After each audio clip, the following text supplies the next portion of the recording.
देख रहे हैं नेटवर्क 33 राजकुमार के साथ। तो चलिए बढ़ते हैं आज की कहानी की ओर। नमस्कार दोस्तों, मेरा नाम जयपाल सिंह है। मैं एक प्राइवेट कंपनी में कार्यरत हूँ। शाम के भीतर ही मुझे काम छोड़ना रहता है क्योंकि बिना एडवांस पेमेंट हम कोई काम ही नहीं करते।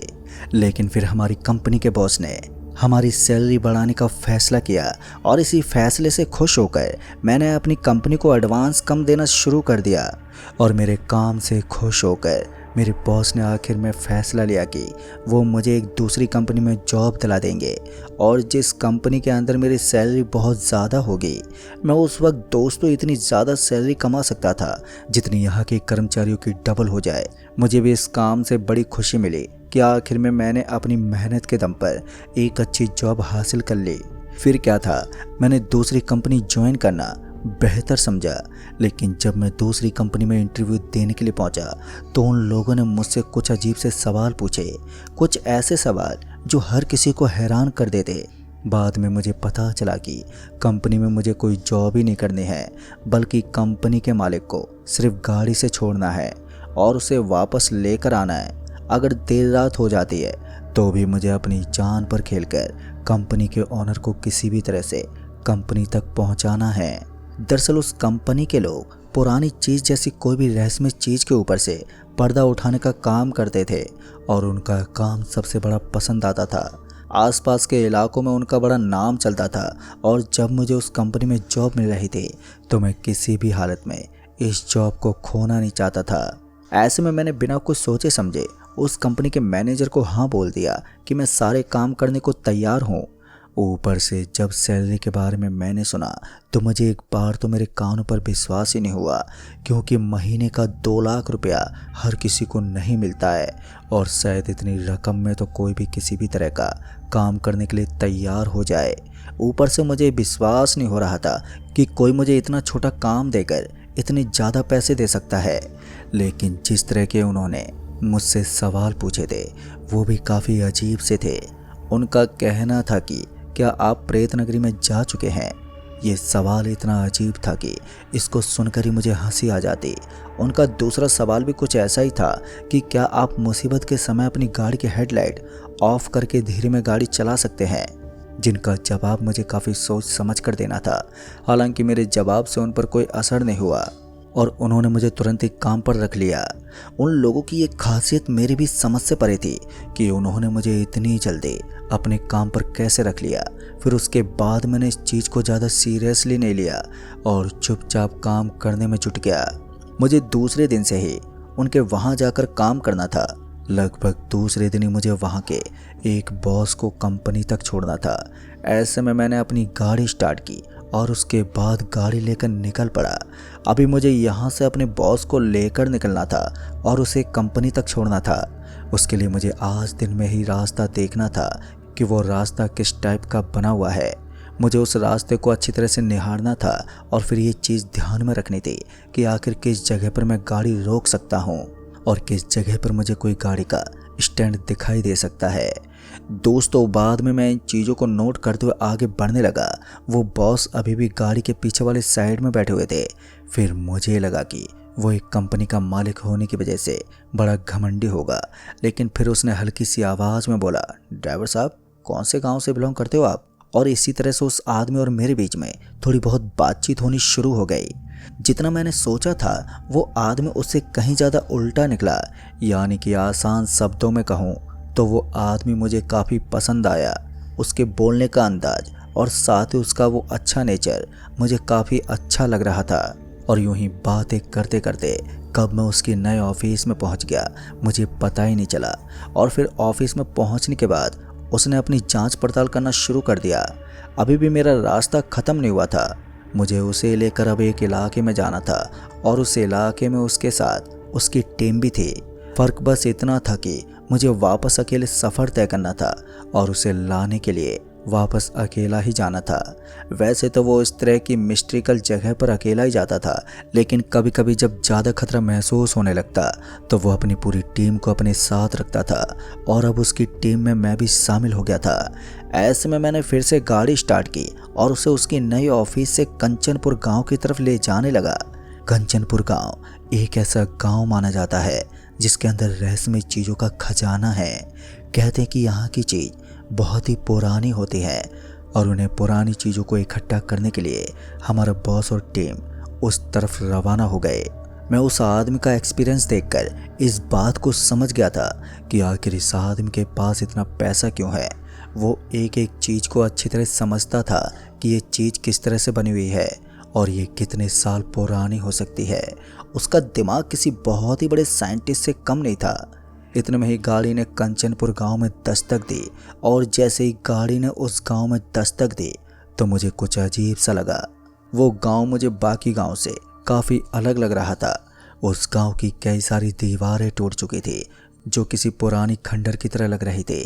इतने में ही मेरे पीछे बैठे हुए उस बॉस ने बोला, लगता है तुम पहली बार इस जगह पर आकर बेचैन हो रहे हो। मैं तुम्हारी जानकारी के लिए बता दूं कि ये गांव जितना शांत और सभ्य दिख रहा है ना, ये उससे कहीं ज़्यादा खौफनाक और डरावना है। यहाँ की हर एक चीज़ में अजीब दास्तां छुपी हुई है। लोग तो कहते हैं कि यहाँ पर बहुत प्रेत रहते हैं, लेकिन आज तक के मेरे सफ़र में मैंने कभी बहुत पिशाच इन चीज़ों को महसूस ही नहीं किया। ऐसा नहीं है कि मैं इन चीज़ों को मानता नहीं हूँ। हमारे रास्ते में कई ऐसी चीज़ आती हैं जहाँ हमें मौत से खेलना पड़ता है और यही वजह है कि तुम्हें महीने के इतने रुपए मिलते हैं। दोस्त तो इतनी देर से जो बात मैं नहीं समझ पाया था, उस बात को मेरे बॉस ने सिर्फ 2 मिनट में मुझे समझा दिया। खैर, मैं इस बात को पहले से ही जानता था कि कोई ना कोई खतरा तो इस काम में होगा, वरना महीने की इतनी मोटी कमाई मुझे कोई नहीं दे सकता। उसके बाद मैंने मुस्कुराते हुए इस बात को नज़रअंदाज कर दिया और फिर बॉस को उसी इलाके में उतार कर वापस निकल पड़ा। आते वक्त भी मैंने उस रास्ते में पूरी नज़र बनाई हुई थी कि कहीं रास्ते में कोई गड़बड़ तो नहीं है, लेकिन पूरा रास्ता एकदम नॉर्मल हालत में था। मुझे लगा कि यहाँ पर लोगों की सोच खराब है। ऐसा कुछ है ही नहीं जिससे लोग एक ड्राइवर को इतनी सैलरी दे दें, लेकिन मुझे इस बात का बखान करके किसी को कोई साबित करके नहीं दिखाना था। मुझे जो पैसे मिल रहे थे मैं उनमें बहुत खुश था और मैं इसी शेड के नीचे काम करके अपनी आजीविका चलाना चाहता था। ऐसे में मैं हर चीज़ को नज़रअंदाज करता गया और फिर अंत में मैं अपने ऑफिस पहुंच गया। लेकिन मुझे एक बात अभी भी समझ में नहीं आ रही थी कि अगर पूरी की पूरी टीम उस जगह पर रुकी हुई थी तो वो लोग मुझे अपने साथ क्यों नहीं रखना चाहते। उन्होंने मुझे वापस क्यों भेज दिया, और ये भी मेरे लिए एक मिस्ट्री बन गई थी। लेकिन मैं यहाँ के किसी भी कानून को तोड़ नहीं सकता था, क्योंकि पहले ही मेरे और खासकर अपने सेठ से मैं कोई सवाल नहीं पूछूंगा। ऐसे में मैंने शांत रहकर इन सब चीज़ों को बर्दाश्त करना ही बेहतर समझा।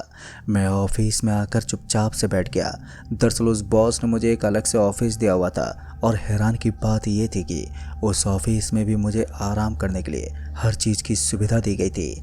ऐसा लग रहा था जैसे कि मैं राजा महाराजाओं की ज़िंदगी जी रहा हूँ, लेकिन मुझे क्या मालूम था कि ये राजा महाराजाओं की ज़िंदगी जल्द ही मेरे लिए एक काल बन जाएगी।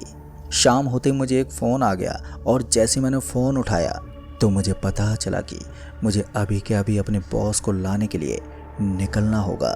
अब तक रात होने वाली थी, अंधेरा छाया हुआ था। अंधेरी रात का वो नज़ारा बहुत ही ज़्यादा डरावना सा था। सच कहूँ तो दिन में जो रास्ता मुझे अच्छा और खूबसूरत लग रहा था, अब वही रास्ता मुझे बड़ा भयानक लग रहा था। हालांकि मैंने अपनी गाड़ी की रफ्तार को बढ़ाया हुआ था, लेकिन अब मुझे हल्का हल्का एहसास होने लगा था कि आखिर क्यों इस रास्ते को इतना ज़्यादा खौफनाक बताया जाता है। मेरी बाइक अच्छी खासी रफ्तार के साथ सड़क पर भागती जा रही थी और थोड़ी सी देर के बाद मैं सीधा उस इलाके में पहुंच गया जहां पर थोड़ी देर पहले मैंने अपने बॉस को ड्रॉप किया था। दरअसल मैंने देखा कि मेरा बॉस 2-3 लोगों के साथ वहां पर खड़ा खड़ा मेरा ही वेट कर रहा था। आज उसके हाथ में एक बड़ा सा संदूक था और वो उसे बड़ी मजबूती के साथ पकड़ा हुआ था। मैंने उसके सामने ले जाकर गाड़ी को रोक दिया और उसकी गाड़ी के अंदर अलग अलग फीचर थे। उसके बाद मेरा बॉस सीधा गाड़ी के अंदर पहुंचा और फिर हम दोनों वहां से तुरंत ही निकल पड़े। मेरे बॉस ने बोला, अब तक रात के 8 बज चुके हैं और अब अंधेरा भी पूरी तरह से आसमान में छा चुका है। ऐसे में तुम्हें गाड़ी की रफ्तार को 20 से ऊपर नहीं रखना है। अब ये बात सुनकर मैं हैरान हो गया, क्योंकि गाड़ी को 20 की रफ्तार में चलने का मतलब था रास्ते में कम से कम 3-4 घंटे का समय लगना, और कार को 20 की रफ्तार के साथ चलाना मेरे लिए बड़ा ही मुश्किल काम था, क्योंकि मैंने कभी भी गाड़ी को 50 से 60 की रफ्तार से कम ही नहीं चलाया था। लेकिन अब जब उसने मुझे ऑर्डर दे ही दिया था तो मैं कर भी क्या सकता था। जैसा उसने बताया मैंने भी अपनी गाड़ी को उसी रफ्तार के साथ चलाना शुरू कर दिया था। अब तक मैं उस रास्ते को धीरे धीरे काटने लगा था। जहां सुबह का टाइम में मेरा बॉस मुझे अच्छी खासी बातें कर रहा था, तो अब उसने बातों को एकदम बंद कर दिया था। ऐसा लग रहा था कि उसका मूड बुरी तरह से खराब हो चुका है। इतने में ही मेरी आंखें गाड़ी के अंदर लगे हुए उस कांच में अटक गई। मैंने अपनी गाड़ी के कांच में जो देखा उसे देखकर मुझे अपनी आंखों पर विश्वास ही नहीं हो रहा था कि अभी अभी मैं जो देख रहा हूँ वो हकीकत भी है। दरअसल मैंने देखा कि पीछे की तरफ बैठा हुआ मेरा बॉस एकदम बुरी तरह से तड़प रहा था। उसकी उस हालत को देखकर मेरा भी दिल बेचैन हो रहा था। मुझे समझ में नहीं आ रहा था कि अचानक इसे क्या हो गया। वो बुरी तरह से इस तरह तड़प रहा था मानो अब उसकी हिम्मत जवाब दे देगी और वो पूरी तरह से बिखर जाएगा। किसी तरह से मैंने गाड़ी की रफ्तार को और भी कम कर दिया, लेकिन तभी मैंने पीछे की तरफ जो नज़ारा देखा वो देखकर तो मेरा दिमाग ही सनक गया। मुझे विश्वास नहीं हो रहा था कि ऐसा भी कुछ हो सकता है। मैंने देखा कि गाड़ी के ऊपर अब एक बड़ा सा काला काला साया मंडराने लगा। वो काला और विशाल साया गाड़ी के ऊपर इस तरह से हावी हो चुका था कि वो गाड़ी को कभी भी पलट दे। ऐसा लग रहा था कि मेरे बॉस के ऊपर किसी काली शक्ति की छाया है, जिसकी वजह से वो इतनी बुरी तरह से तड़प रहा है। आज तक जिन चीज़ों को सिर्फ कहानियों में सुना था वो अब आंखों के सामने से देख रहा था, मानो मैं किसी भूतिया फिल्म का हिस्सा बन गया हूँ। तभी मेरे बॉस ने कहा, मैंने तुम्हें जितना कहा था उतना कर। गाड़ी की रफ्तार को 20 से ज़्यादा मत कर और 20 से कम भी मत रखना, क्योंकि अगर तू ऐसा करता है तो मेरे साथ साथ तू भी मारा जाएगा। बॉस की बातें सुनकर मुझे और भी बुरा लग रहा था कि ये सब मेरी वजह से है, लेकिन मैंने अपनी गाड़ी की रफ्तार में कोई भी बढ़ोतरी नहीं की और ना ही गाड़ी की रफ्तार को कम होने दिया। जैसा मेरे बॉस ने बताया था गाड़ी उसी स्पीड से चलती जा रही थी, लेकिन अब मेरी हिम्मत जवाब देने लगी थी। मैं चाहता था कि मैं अभी के अभी इस गाड़ी से नीचे कूदकर यहाँ से भाग जाऊं, क्योंकि अब इस बॉस के साथ सफ़र करने का मतलब अपनी मौत को दावत देने जैसा था। फिर मैंने मन ही मन ठान लिया था कि चाहे मुझे कितने भी पैसे मिल जाएं, लेकिन अपनी जान दांव पर लगाकर मैं पैसे नहीं कमा पाऊंगा। आज नहीं तो कल अगर ऐसी हालत रही तो फिर मेरी मौत पक्की ही है। इसलिए मुझे किसी भी कंडीशन में इस जॉब को अलविदा कहना था। लेकिन दोस्तों, इस समय सबसे अहम ये था कि मुझे किसी भी तरह से अपने बॉस और खुद को किसी सुरक्षित एरिया तक पहुंचाना था, जिस वजह से इस समय गाड़ी को छोड़कर यहाँ से भागना मेरे लिए भी काफ़ी खतरनाक हो सकता था। इसलिए अब तो मुझे किसी भी हालत में गाड़ी को ड्राइव भी करना था। किसी तरह से गाड़ी को ड्राइव करते करते अब मैं ठीक उस जगह पर आ गया था जहाँ पर आने के लिए इतनी देर से मैंने काफ़ी संघर्ष किया था। एक बात तो मुझे अभी भी समझ में नहीं आ रही थी कि आखिर हमारे बॉस के साथ ऐसा क्या अजीब हुआ है जिसकी वजह से वो इतनी बुरी हालत में चला गया। उसकी सांसें तक ऊपर नीचे होने लगी थी। कहीं ना कहीं मुझे ऐसा लग रहा था कि शायद हमारे इस बॉस के साथ पहले से इस तरह की अजीब अजीब चीज़ें होती थी, और जहाँ तक मुझे लगता था कि यही एक बड़ी वजह थी कि हमें इतना बड़ा पेमेंट दिया जाता था। अब मैं समझ गया था कि आखिर मुझे बार बार भूतों के बारे में क्यों पूछा गया था, और इंटरव्यू के दौरान भी जितना शांत और सौम्य होकर मैंने जवाब दिए थे, शायद उसकी वजह से ही मुझे इस जॉब के अंदर रखा गया। लेकिन अब तक मैं इन बातों को समझ चुका था कि मेरे इस गाड़ी में रुककर यहाँ से इसे ले जाना बिल्कुल किसी मौत की घंटी के बजने जैसा है। हालांकि आज तो मैं ये काम करने को किसी भी सूरत में तैयार था, लेकिन आने वाला वक्त मुझे खुद ही इस काम से अलग कर देता। ऐसे में मैं इस समय अपने आप को और बॉस को बचाने की कोशिश कर रहा था। उधर से वो अभी भी उसी तरह से तड़प रहा था मानो उसके अंदर कोई भूत घुस गया हो। उसके चिल्लाने की आवाज़ पूरी गाड़ी के अंदर गूंज रही थी, लेकिन मैंने गाड़ी की रफ्तार पर कोई असर ही नहीं होने दिया। फिर इसी बीच उसने एकदम से अपना पूरा शरीर बदल दिया। दरअसल मैंने देखा कि अब उसके हाथ काले काले बालों से भर चुके थे। वो किसी भेड़िया जानवर की तरह लग रहा था। मुझे लगा कि अभी ये मेरे ऊपर भी अटैक करेगा, लेकिन तभी वो गाड़ी के ऊपर दिखने वाला काला काला विशाल सा साया एकदम से हट गया, और उसके वहाँ से हटते ही मेरा बॉस भी नॉर्मल होने लगा। उसकी सांसें अब नॉर्मल हो चुकी थी और वो अब काफ़ी सही लग रहा था। तभी मैंने उससे पूछते बोला, अरे बॉस, आपको अचानक से क्या हो गया था और आप इस तरह से तड़प क्यों रहे थे, और आपके हाथों को क्या हुआ?